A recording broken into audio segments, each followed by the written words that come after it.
Yeah, I ain't buying this remake, this remastered. I mean, they've actually not just added a few more pounds on her face, they've actually aged her as well. I mean, what a night and day difference. Look at that.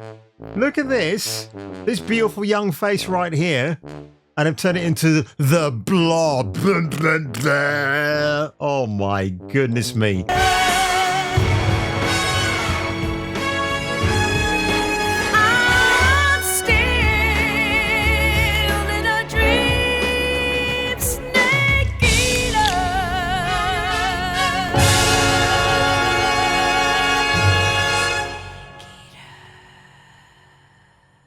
Undoubtedly, Snake Eater is one of the best non-Bond 007 songs I have ever heard. It is just, it's the chef's kiss when it comes to video game theme songs. But today, folks, the Tokyo Game Show, I think, is still going on, might conclude today, and they've actually released a slew of trailers out there, and I might do some reactions to them later on. But the one I want to focus on right now is Metal Gear Solid Delta Snake Eater, because the more I see about this game, the more I wondered to myself, why didn't Konami just use their own localized team to remake Silent Hill 2 instead of fobbing it off to a team of game developers in Poland? But I'll get back to that one, my favorite Snake Eaters, much later on. Well, I don't know what you're looking at, ladies and gentlemen, but for me, this is just a normal day. Stand by for action.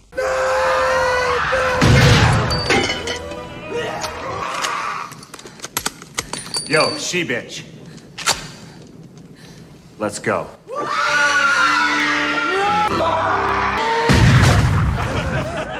Tired of the MCU and pop culture disasters? Then watch Jason Dumbass King on Kung Fu Hot Dog. A side-by-side comparison of the new, soon-to-be-released Metal Gear Solid Delta game. So, courtesy of IGN, let's have a quick look at this because, and it's in 4K, folks, which I'm truly excited for because there's a really good drop at the end of this trailer, and I absolutely love it so much. Just because soldiers are on the same side right now doesn't mean they always will be. Politics determine who you face on the battlefield. Is that why you abandoned me? The only thing we can believe in with absolute David certainty Hayter is so good, isn't he? Is the mission. So, just taking you back here very quickly, folks. So that's the PlayStation 2 graphics on the right, and that's the new version on the left. I mean, wow. Look at that. Even in Snake's goggles, you can just see everything, like the reflection of the forest he's landed in. It's so cool, man. Your mission is to retrieve Dr. Sokolov. You mean the Soviets pulled out of Cuba just to get their hands on Sokolov? I mean, even the blueprints right here looks so much cleaner and clearer, right? Look at that. I mean, you know, you don't need me to tell you this, but I thought you might want to see my point of view, folks. So let's carry on. Sokolov? That's right. What the hell was he working on? Are you one of Vulcan's men? No. I've come to escort you back to the other side. Listen, ladies and gentlemen, I have to say that is probably the sexiest beard I've ever seen in a video game. It's definitely inspired by Phantom Pain, for sure. You can tell, actually. The Iron Curtain.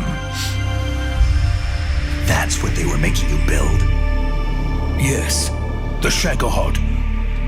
A nuclear-equipped tank capable Which looks of more operating awesome, by the solo. way. Holy shit, look at that. If it is completed and the Colonel gets his hands on it, it will mean the end of the Cold War. And then the Age of Fear will truly begin. I mean, look at that Vulcan. Look at the side-by-side comparison. It is just great. I mean, there's more depth of color in his uniform, more scar tissues, a bit like the Terminator. If you want to consider, it was probably inspired by that movie, actually, to be honest. Fear will truly begin. A world war.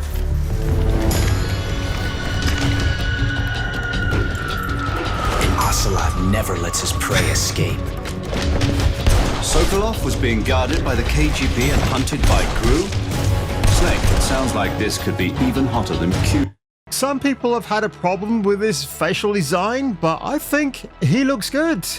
You know, the ocelot never lets the prey out of their sight. He looks good. He actually reminds me of a slimmer version of Jensen Ackles from Supernatural. Wait, no, I mean, yeah, obviously the face is slimmer because in the PS2 counterpart, it's a bit more wider. But don't forget, back in those days, facial animations were a little bit more boxy, right? So that kind of makes sense. I'm defecting to the Soviet Union. Sokolov is a... So I think here, yeah, the wasps or the horde of them are a lot lesser than in the original, but that doesn't matter. I think they're going for a bit more of a grounded, realistic approach. So again, the thing with the Metal Gear Solid franchise, you get lots of hints of supernatural and strange, wacky abilities, right? So maybe they wanted to move away from that slightly, but I'll tell you what I've seen of this so far, and when I get to the end of my reaction, I'm going to share a few more thoughts. Soviet Union.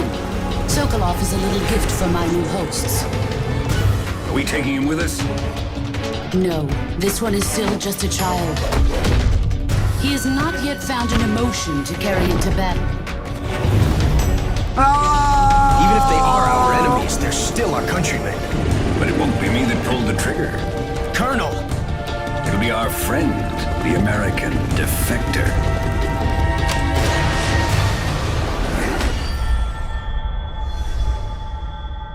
People aren't the ones who dictate the missions. Then who does? Are we ready for this 4K moment, ladies and gentlemen? Because I know I'm not. The Times. Sorry I'm late. Don't apologize.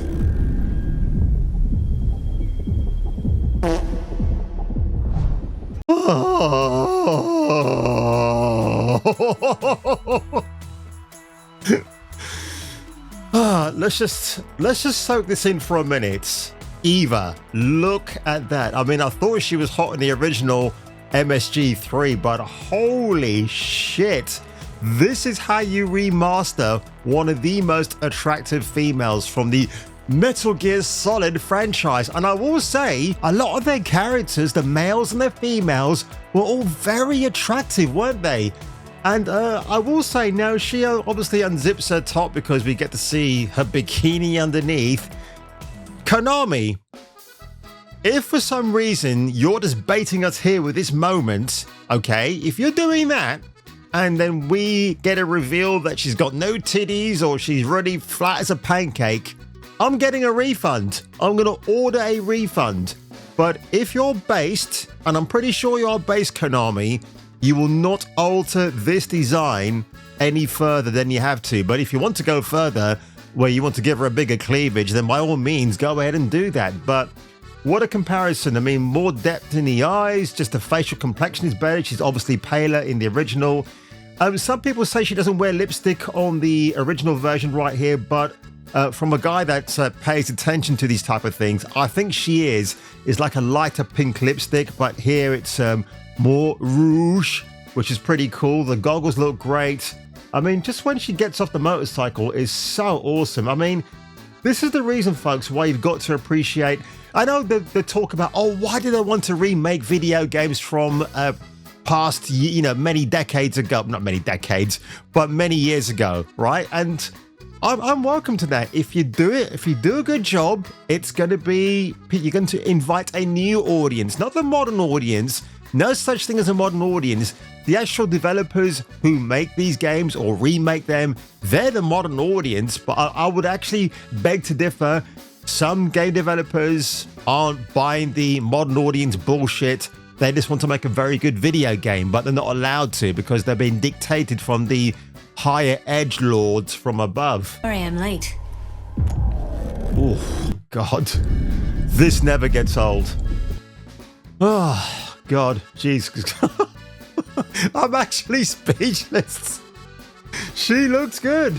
She looks absolutely good, but oh my god. Now, folks, I've got to break your immersion here because, as I said in my introduction at the beginning, we have this, okay? Then we go over to this. The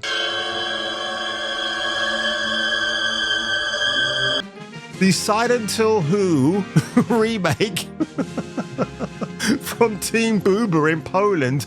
I don't understand this, right? Look at this female design right here, which this is Maria, okay? And when you see the original Maria, how much more hotter she looks. I've done a video covering that a few weeks ago. This one, again, why are Polish developers obsessed with putting chokers around female necks? What is wrong with the neck design? Why can't we see the slender neck of a woman? Even her knees look very knobbly. She's a young woman. She's not like a decrepit 90-year-old, is she? Good heavens. Her face is horrible. Oh, God. The only thing I want to say about this remake from Team Bluber, it's comedy gold at this stage. I mean, they're giving us such a laugh. When you compare this design to Eva from Metal Gear Solid Delta, Snake Eater, I mean, it's a chalk and cheese difference. So my message to you is, Konami, you could have had an in-house team to remake Silent Hill 2. You could have had a double whammy on your hands with two massive hits, but you're not doing that. And what I find very interesting is that where Ubisoft are in a lot of trouble at the moment because they've now delayed Assassin's Creed Black Shadows. They say until February of 2025, but I've heard rumors that that date could be pushed further because look, we're nearing the end of September, right? And I think 5 months is not enough time to polish the game. Some people have said, they've speculated online that Ubisoft, they're actually considering removing Yasuke altogether from the game. Now, I don't know how that works in the grand scheme of things. I think they're still going full woke ahead on the steam locomotive of absolute DEI to push that character out. I think at the moment, if Konami, I can't even believe I'm actually sticking up for Konami at the moment. It's such a bizarre thing. But they've obviously seen a gap at the moment with Western gaming, with the absolute failure of Ubisoft. If Metal Gear Solid Delta 3 is a massive hit out of the gates, and I think it will be, as long as they don't put microtransactions or some kind of weird stuff into it, I think we've got a potential hit on our hands. Now, look, I'm going to buy the game. Hopefully, there's nothing alarming about it. All the trailers, all the cinematics, all the gameplay I've seen for it so far have been very encouraging. I'm actually surprised. A lot of people were skeptical whether Konami could deliver the goods. And, well, speaking of goods, judging by this side-by-side comparison of the lovely Eva, I think they've pretty much managed to do that in the grand scheme of things. God, that is a beautiful model, actually. That really is. But yeah, I mean, it could actually put Ubisoft to shame. I think there's an audience eager to see a remake of Metal Gear Solid 3 Snake Eater anyway. So if Konami do it right, if they don't piss off their player base out there, we could see the resurgence, a renaissance for Metal Gear Solid. Great to hear David Hayter again. It's like, oh man, because David Hayter's been very silent for a while. I think, you know, when you talk about an ambassador for gaming, Hayter is certainly that, because people have asked him, oh, weren't you pissed that they didn't invite you back for Phantom Pain to be the voice for Snake? And he's like, well, you know, this is the direction they've taken, blah, blah, blah. It's not for me to say anything. And then afterwards, it's like, oh, what are we going to do? And about getting Hayter back into the franchise. And all along, he's known that he's going to be reused again. And I think that's perfect. And it's great that the old cast members are back to reprise retrospectively their roles using their old recordings. I'm not sure if they've actually been called back in to re-record new lines of dialogue. I think I've heard that somewhere, but I could be wrong. But honestly, folks, one of the highlights for me for the Tokyo Game Show is that reveal, and I'm going to go back to it again because it's, God, look at that. Just so hot. But anyway, ladies and gentlemen, if you enjoyed my rather thirsty reaction today to Metal Gear Solid 3 Snake Eater Delta, you know what I'm talking about. I'm getting my tongue all triple tied at the moment. Make sure you leave a like below, smash that subscribe button, and if I were you, and if you were me, and if you were her, you might want to return for the next video. Snake Eater. Did something happen to you after we got separated in that long hallway? Are you confusing me with someone else?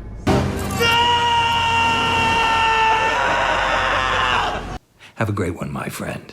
Go out and crush it. Try to remember the basics of CQC, and above all, stay stealthy.